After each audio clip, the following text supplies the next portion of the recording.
Hello বন্ধুরা, অনুরাগের ছোঁয়া সিরিয়ালের আজকের পর্বের আপডেট নিয়ে চলে আসলাম আপনাদের মধ্যে। বিস্তারিত জানতে ভিডিওটিতে একটি লাইক দিয়ে সম্পূর্ণ দেখতে থাকুন।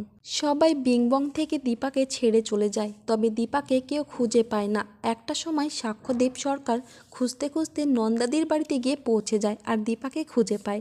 কিন্তু সাক্ষ্যদেব সরকার দীপার উপর রেগে গিয়ে দীপাকে খুঁজে পাওয়ার পর সেখান থেকে চলে যায়। আর রূপা কিন্তু দীপাকে ছেড়ে কোথাও যেতে চায় না। তবে এত কিছুর পরও দীপা আবারও নিজেকে নির্দোষ প্রমাণ করার জন্য নিজেই নিজের কাছে প্রতিজ্ঞা করে ফেলে। আর অন্যদিকে দেখা যায় উর্মি কিন্তু জয়কে আবারও সন্দেহ করতে থাকে, কারণ জয়ের হাবভাব এবং ব্যবহার কিছুই ঠিক লাগে না উর্মির। আর এইদিকে সূর্য চেন্নাই চলে যায়, কিন্তু সোনা তার বাবাকে দেখতে না পেয়ে অস্থির হয়ে পড়ে। এরপর অন্যদিকে দীপা আবারও ঘুরে দাঁড়ায় আর সবাইকে তার রান্না খাওয়ার জন্য বলে এবং আবারও দীপা বিংবংকে দাঁড় করানোর চেষ্টা করতে থাকে। তো বন্ধুরা, দীপা কি পারবে আবারও নিজেকে নির্দোষ প্রমাণ করে বিংবংকে আবারও আগের জায়গায় ফিরিয়ে দিতে? অবশ্যই কমেন্ট করে জানিয়ে দিতে পারো তোমাদের মতামত।